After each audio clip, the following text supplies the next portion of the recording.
নিঃসন্দেহে ক্রিকেটের সবচেয়ে সমৃদ্ধ ফরম্যাট টেস্ট ক্রিকেট। 2 যুগেরও বেশি সময় ধরে টেস্ট খেললেও বাংলাদেশ দল ক্রিকেটের লঙ্গার ভার্সনে নিজেদের আলাদা একটা সংস্কৃতি এখনো তৈরি করতে পারেনি, যেন আটকে আছে সেই একবিংশ শতাব্দীর গোড়াতেই। তবে 2025 সালে এসে বাংলাদেশ দল ঘুরে দাঁড়াতে চায় সেই জায়গা থেকে, লিখতে চায় নতুন ইতিহাস। জিম্বাবুয়ের বিপক্ষে সিলেটে 2 ম্যাচ টেস্ট সিরিজের প্রথম টেস্ট শুরু হওয়ার আগে বাংলাদেশ দলের ক্যাপ্টেন নাজমুল শান্ত শোনালেন আশার বাণী। শনিবার প্রেস কনফারেন্সে নাজমুল শান্ত জানিয়েছেন, আমূল পরিবর্তন আসছে বাংলাদেশ দলের টেস্ট ক্রিকেটে। সেই সাথে আসছে নতুনত্ব। নতুন কোচ ফিল সিমন্সের অধীনে অতীতের ব্যর্থতা ঘুচিয়ে নতুন পথে হাঁটবে বাংলাদেশ দল। গত বছর থেকে এই যে আমরা কিভাবে টেস্ট টিমটা একটা কালচার তৈরি করতে পারি বা আমরা কিভাবে খেলাটা খেলতে চাই, এই বিষয়গুলো নিয়ে কথাবার্তা হচ্ছিল এবং নতুন কোচ আসার পরে তার একটা প্ল্যান আছে এবং সে আসলে কিভাবে দলটাকে সামনের দিকে নিয়ে যেতে চায় তার একটা প্ল্যান আছে এবং যেগুলো অলরেডি প্লেয়ারদের সাথে শেয়ার করেছেন।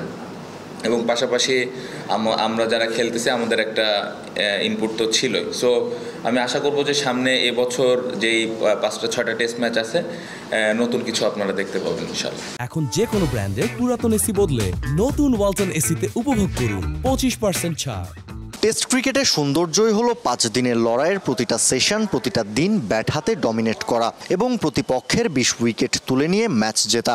এই মন্ত্রটাই এবার রপ্ত করেছে নাজমুল শান্তর দল। চিন্তা ভাবনায় আমার মনে হয় আমি একটু আগে যেটা বললাম যে জিতার জন্য খেলা, সিচুয়েশন যেরকমই হোক জিতার মন মানসিকতা থাকা, 20 উইকেট নেওয়ার জন্য যেরকম বোর্ডে রান থাকা দরকার ওই রান যেন আমরা ব্যাটিং ইউনিট দিতে পারি, এই বিষয়গুলো নিয়ে আলাপ আলোচনা হয়েছে। 20-22 বছর ধরে যে টেস্টে বাংলাদেশ ঘুরে ফিরে সেই একই জায়গায় আটকে আছে, সেই দমবন্ধ হয়ে আসা অবস্থা থেকে বাংলাদেশ ক্রিকেটের উত্তরণ ঘটাতে দরকার পরিবর্তন। এবার বাংলাদেশ দল হাঁটছে সেই পরিবর্তনের দিকেই। বিশ্বাস করি যে যেহেতু আমাদের গত 20-22 বছরে টেস্ট ক্রিকেট একই রকম ছিল, খুব বেশি উন্নতি হয়নি। সো এই জায়গাটাতে নিশ্চয়ই আমাদের কোনো কিছু পরিবর্তনের দরকার আছে।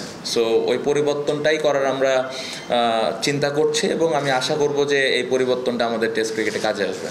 জিম্বাবুয়ের বিপক্ষে সিরিজের প্রথম টেস্টের আগে ক্যাপ্টেন নাজমুল শান্ত যে আশার বাণী শুনিয়েছেন তা নিঃসন্দেহে মন ছুঁয়ে যাবে বাংলাদেশি ক্রিকেট সমর্থকদের। তবে জিম্বাবুয়ে সিরিজ এবং এরপর সেই পরিবর্তনের ধারা কতটা ধরে রেখে দেশের ক্রিকেটে বিপ্লব ঘটাতে পারেন ক্রিকেটাররা, সেটাই এখন দেখার বিষয়।